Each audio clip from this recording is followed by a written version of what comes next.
Come on, you knew this was coming. It is a Sam Adams holiday pack or seasonal pack. This is the Winter Classics. I am the Mighty Plantain, and I'm going to run down all 6 of the beers in this pack for you. I do like the fact that Sam Adams has gone back to 6 varieties in their seasonal 12 packs. Gives us a nice variety. And now that we've gotten rid of things like the Cranberry Lambic, it's got a great set of beers.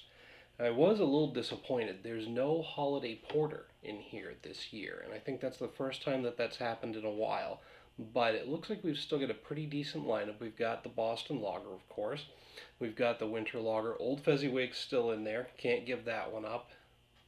I wish I could find that in individual 6-packs because I'd buy a couple of those. It's just a very unique tasting beer, and it's great. Then we've got the Chocolate Bock.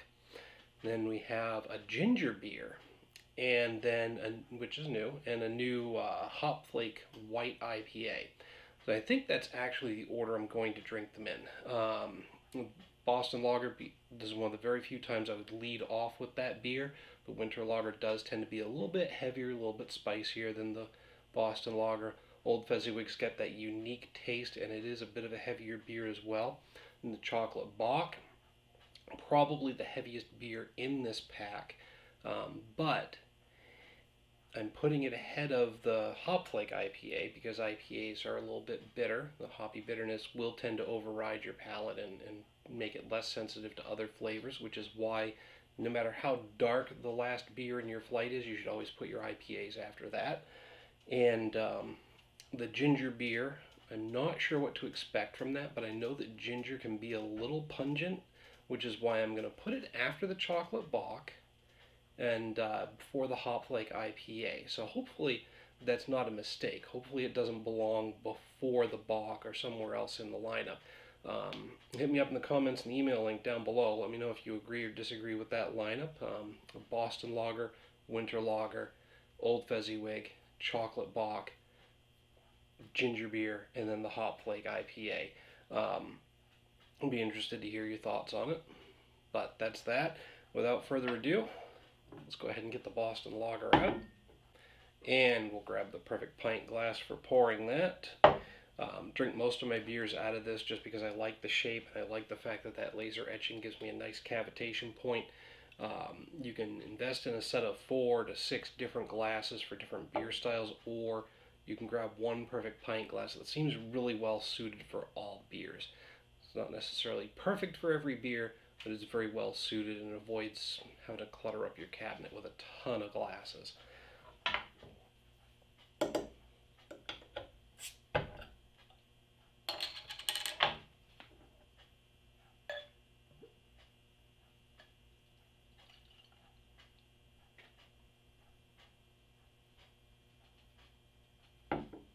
There we go. And no real surprises from the Boston Lager. That is a nice golden amber color. It's slightly effervescent, still clear, not cloudy. Somewhat dark though, not dark, but darker than your typical domestic beer.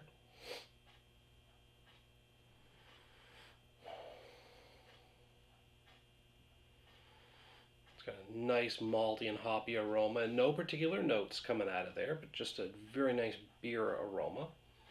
But you can pick up on the hops, which you can't do with a lot of domestic beers that usually get stacked up against Sam Adams and compete for their space at the bar.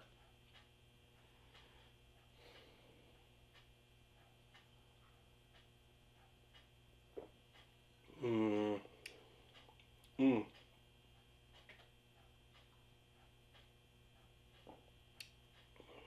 Toasty and delicious malt.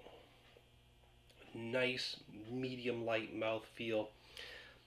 Got a really good hop blend. It just comes out in the finish. There's really, if you've had it, you've had it. If you like it, you like it. For me, the Sam Adams Boston Lager is always a perfect 5 out of 5. It's just a really well-balanced, well-rounded beer. It's one of my favorites, and I use it a lot of times as a yardstick to measure other beers against. And you can use it to measure a lot of beers against because it does have a lot of really great characteristics. It's got a decent color. It's got that nice aroma with no specific notes, but just an overall really great malty and hoppy aroma. And then the flavor, it's all nice toasty malt up front, followed by just a nice hop blend finish. And again, no particular notes. It's not coming out as citrusy or weedy or anything like that. Just really malty and really hoppy without being overwhelming.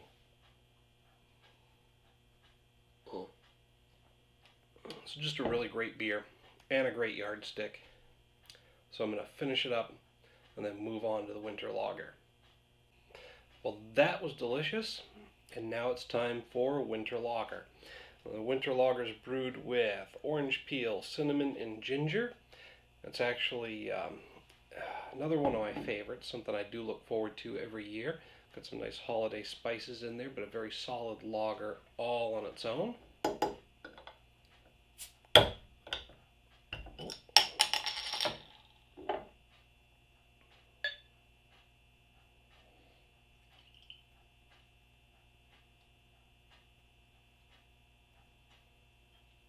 Alright.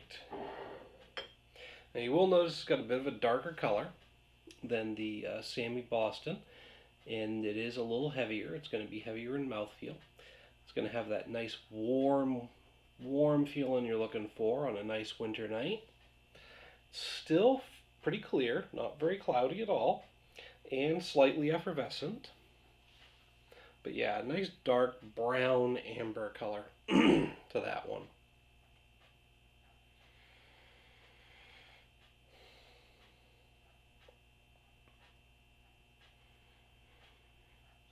Not really getting much in the way of an aroma off of it. Not much of a toasty malt characteristic. Not a lot of hoppiness coming through either. Maybe a tinge of the orange peel and ginger, but just slightly.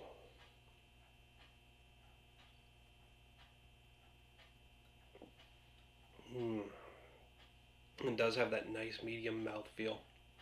So like I said, a little heavier than the Sammy Boston.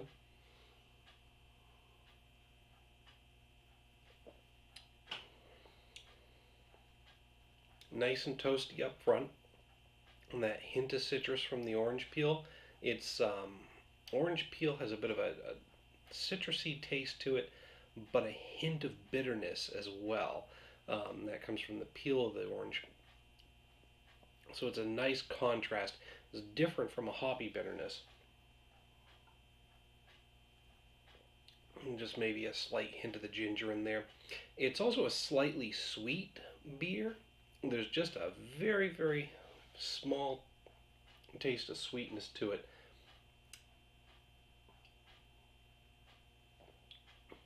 Right in the middle. Not quite up front, but not quite in the finish. It's kind of right in the middle. There's a little tad of sweetness there. I'm liking it. And tonight for me, this is a solid 4 out of 5. It's just something that's nice and solid.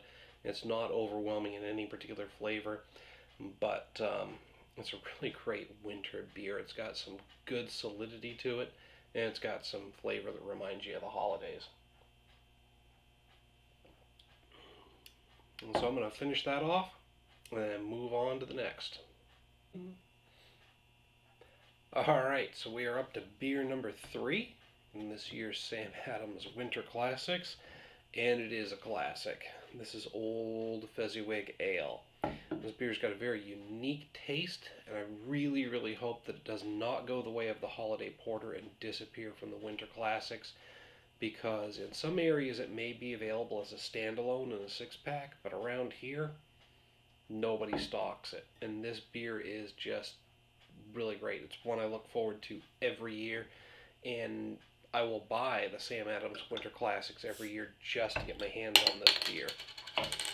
EM Destroyer, I know you agree with me. He's a big fan of this beer as well.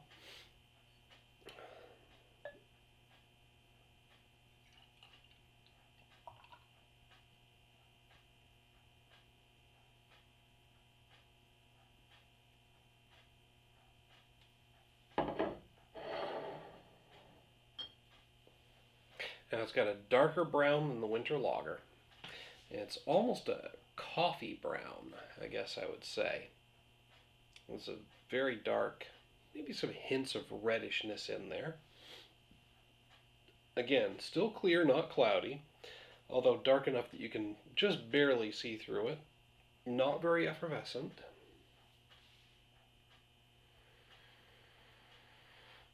Oh, it's just got a unique smell about it as well. Just a nice, warm, toasty winter beer. And I mean, it's got a spice blend that you can find in a lot of other things, but there's something about the combination in Old Fezziwig that just makes it stand out.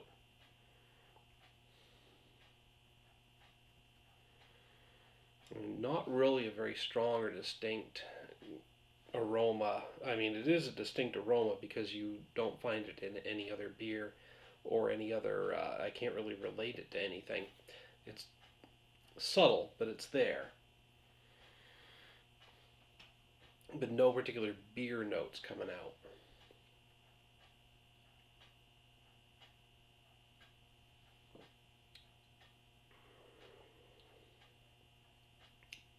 There it is.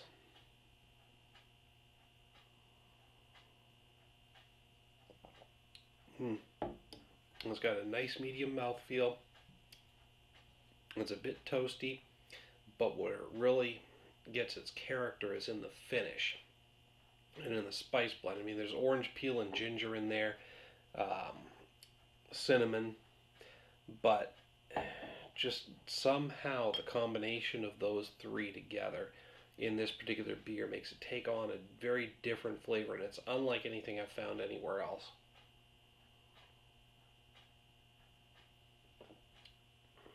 And it just comes together really, really nicely. This beer is delicious, and it's another 5 out of 5 for me. I mean, just having the Boston Lager and the Old Fezziwig in the hot winter classics, it's a 1-2 punch for me. The winter lager is always a winner, so every year there's at least 3 beers in this pack that are really big for me, really big favorites. And again, I'm still mourning the loss of the Holiday Porter out of this year's pack because that was another favorite. There were 4 out of the 6 beers in the pack that I would have really loved, but right now we still have 3. And the chocolate Bock isn't a bad one. I'll give you the heads up on that one in a minute. And then there are the 2 new ones that could be good. So I'm going to finish off Old Fezziwig here. Get a nice solid 5 out of 5 for me. And move on to the next beer. Okay, so now we are up to the chocolate Bock. This is another really great beer. It made its debut in the Sam Adams Winter Variety Pack a few years ago. I want to say like 4 or 5. Might not have been that long ago, actually. And it has seen a cherry chocolate Bock iteration, which was actually pretty good. But we're going to go ahead and crack this one open.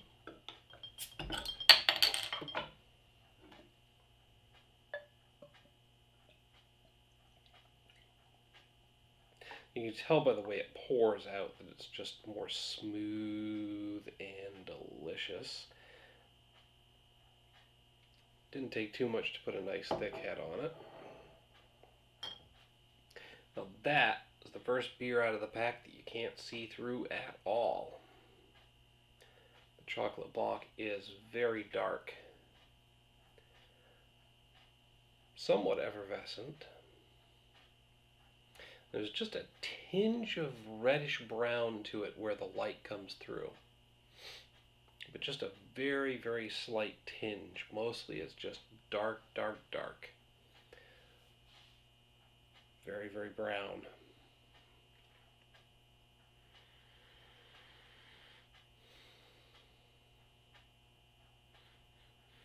I'm already getting notes of chocolate and sweetness in the aroma.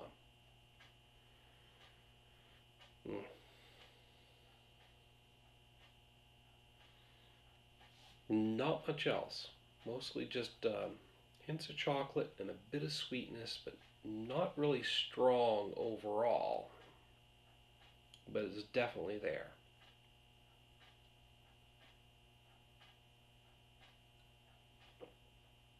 It's got a nice medium heavy mouthfeel.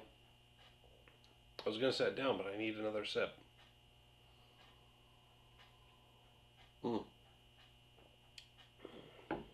Nice medium heavy mouthfeel. It's very, very chocolatey. Just that toastiness in the finish.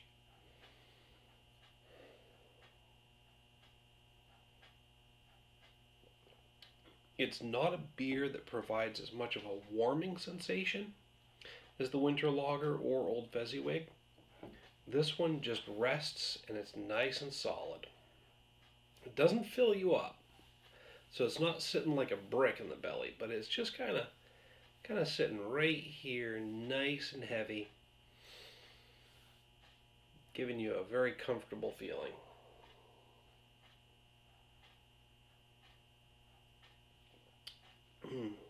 I liked it when I first had it, and it's kind of grown on me and become another one of my favorites. So it's yet another winner. So 4 out of 4 so far. 1, 2, 3, 4 winners in this pack.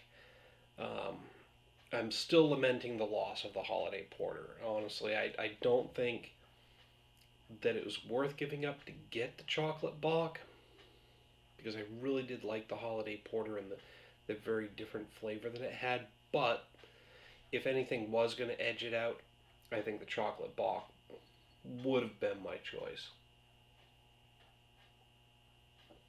Again, that's assuming somebody forced me at gunpoint to give up the Holiday Porter. But the chocolate Bock is really good. This is another 4 out of 5 for me. Just a very solid, well-rounded beer.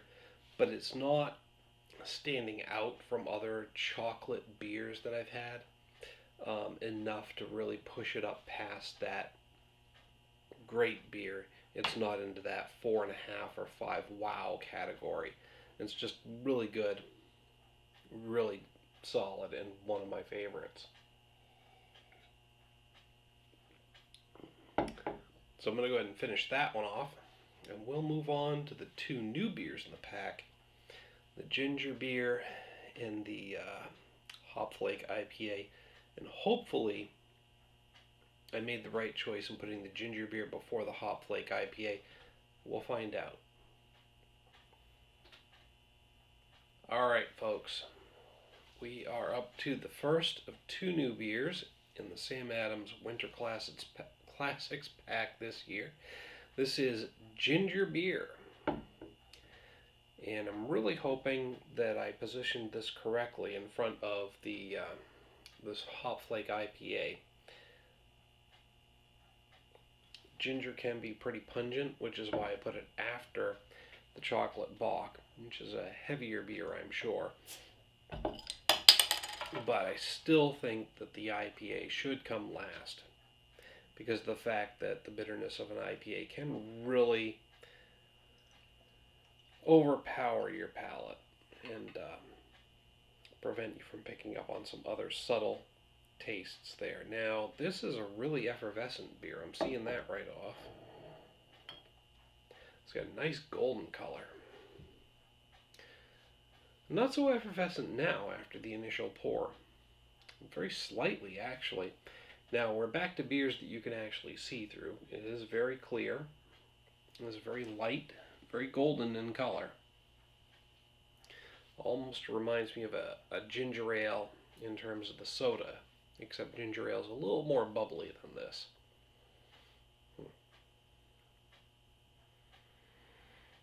Smells like a ginger ale for sure. A lot of ginger, but enough sweetness coming through to temper it. That's interesting.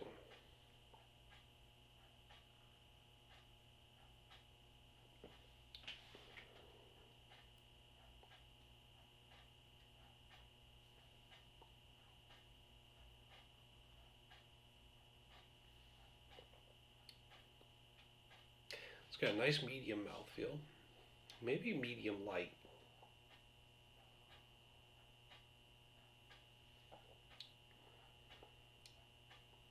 obviously very smooth.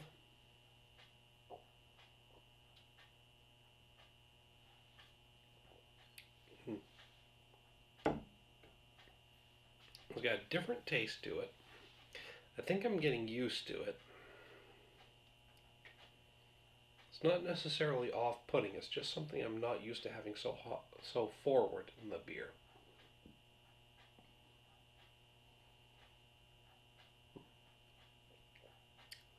But very heavy ginger flavor. Maybe a tad bit of sweetness to mellow it out. I think I was getting more of the sweetness in the aroma. It smelled a lot like a ginger ale. Soda ginger ale. But it distinctly tastes like a beer.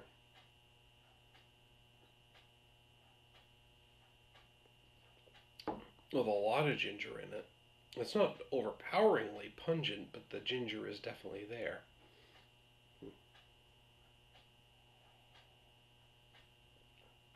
I'm almost wondering if maybe I should have positioned this before the chocolate Bock. Now I've been cleansing with water in between, cleansing the palate in between each of these beers, but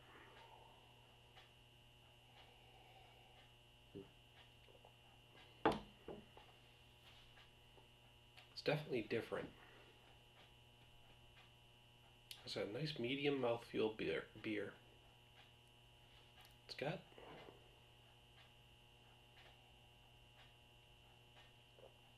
a slightly pungent hint of ginger. It smells like a ginger ale, but it tastes like a ginger beer. I don't know, that doesn't make a lot of sense, but if you try it, you'll see what I'm talking about. It's different, but I don't know if it's different enough to really impress me or blow me away. I'm going to rate this one at a 3.5 out of 5. Bear in mind on that scale, a 2.5 is average. So it's different enough to really get my attention and make me think that it's an above average beer because I haven't had anything like this before. But it's not quite giving me that wow factor.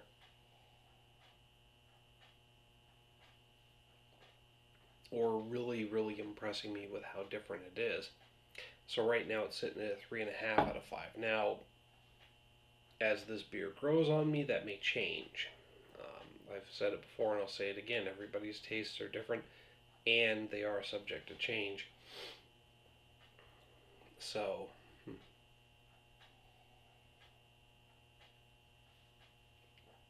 maybe if this one makes another appearance next year or in some other form, we'll see if that changes. But for now, it's a 3.5 out of 5. I'm going to finish it up, and we will get on to the other new one, the Hopflake IPA. Alright, so we are up to the 6th and final beer in this year's Sam Adams Winter Classics Variety Pack. This is the new Hopflake White IPA.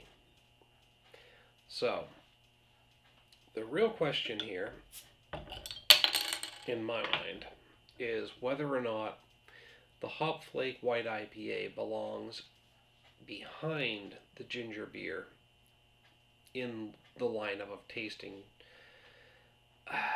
And I gotta tell you, even after cleansing with plenty of water, there's a little hint of the pungent ginger flavor from the ginger beer lingering on the palate.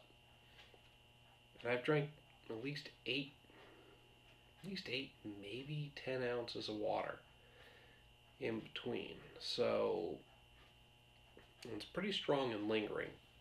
But most IPAs with their hoppy bitterness will wipe out anything that's lingering on the palate. So let's see if this one's any different.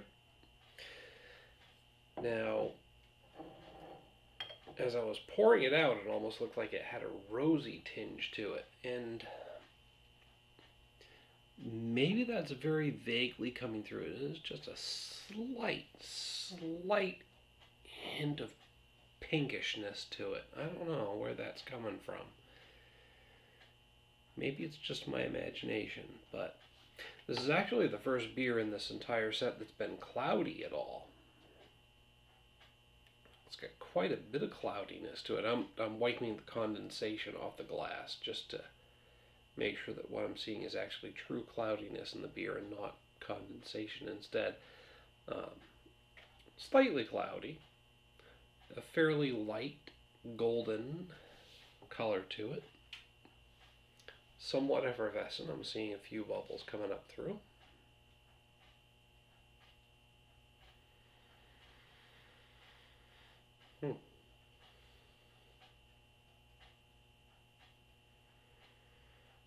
Getting a strong citrus aroma up front.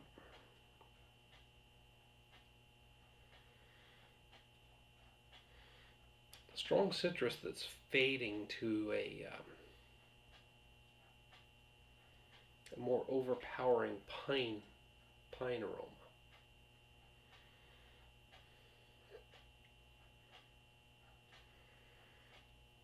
Now that pine's really overpowering. I was getting a hint of orangey citrus up front, but now I'm really getting pine.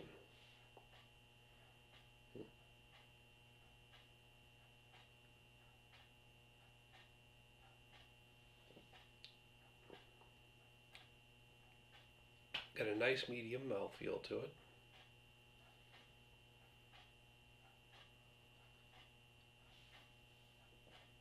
I'm definitely sure that it belonged after the ginger beer in the lineup, and this should definitely be last in the lineup. There's an overwhelming pine flavor. Overwhelming. Like I said, it's got a nice medium mouthfeel, but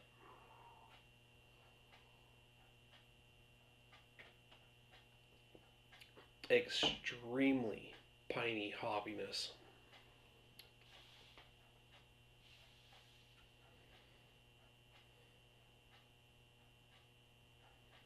Now, I really like hoppy beers, and piney notes are not bad, but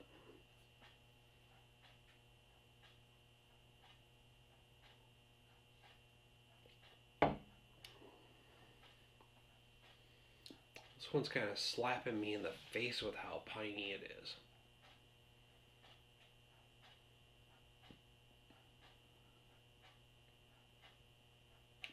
It's really coming back in the aftertaste as well.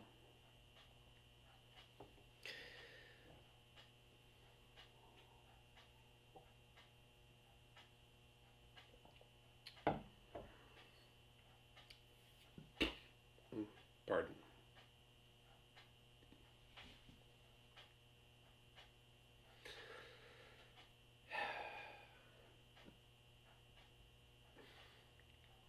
I know I'm taking my sweet time with this, and I'm really on the fence with it.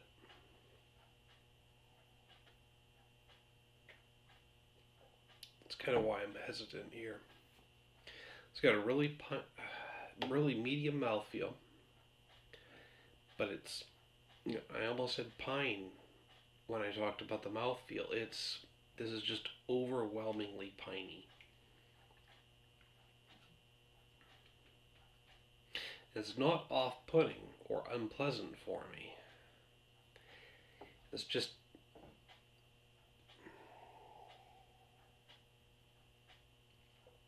there's not a lot of complexity to the brew. It's just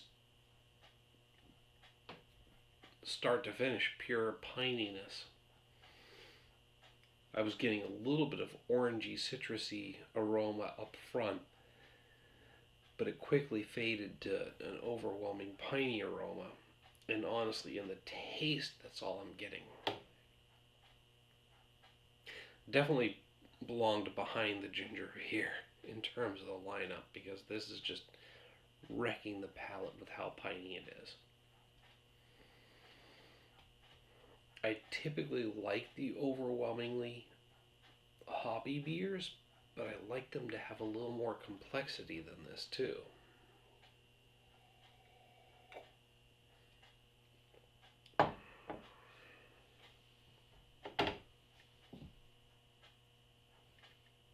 I gotta give this a 3 out of 5. I mean, it's definitely an above average beer. Bear in mind, on a 1 to 5 scale, a 2.5 is average. So the 3 puts it definitely above average. And I'd like to push it up further, but what's keeping me from doing so is the fact that there is nothing but pine here. Nothing else, really, in terms of the taste or the aftertaste or anything else. It's just punching you in the face with a pine bough. And some people might really like that, but I just am not appreciating the lack of complexity here. So for me, it's a 3 out of 5. I mean, it's just a slightly above average beer, and what's pushing it above average is, ironically enough, the fact that it is so piney. Because that's really the only characteristics that's coming through, and the fact that it is so strong and so prominent means that it's well done, which is why it's pushing this beer above average for me. But without that overwhelmingly cloying, because it's cloyingly piney, pininess, that this beer would just be an average IPA.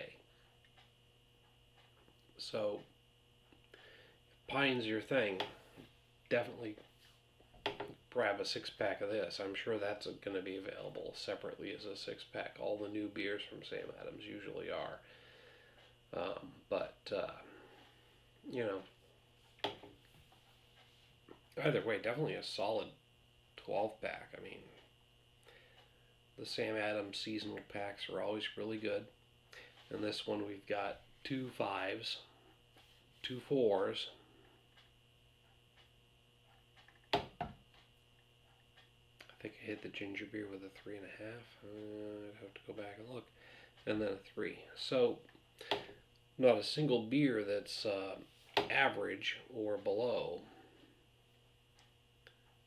And at least 2 really good ones. 2 superior beers that are above average, way above average. One that's definitely above average, and another that's just slightly edging it out to be above average based on the fact that it's so overwhelmingly piney. Definitely a 12-pack worth checking out, but that's just my opinion. Hit me up down in the comments and the email link down below.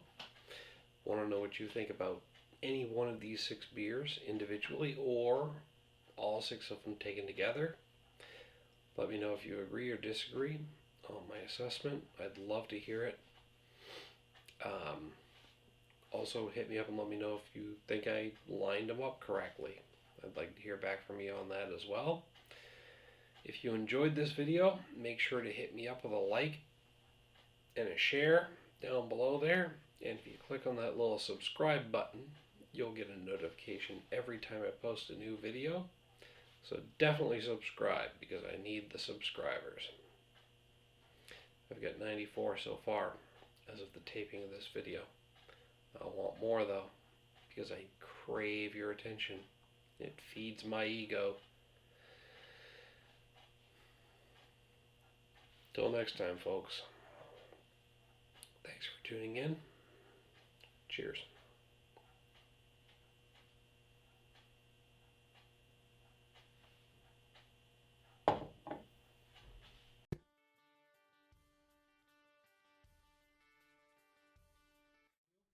A little while back, we did a bit of a comparison with the Not Your Father's Hard Root Beer review. Thanks for having me. Well, thanks for the beer, man. So, highly recommended by you. The Extreme Beer Fest this weekend. We'll be able to get a hold of, I believe it's the American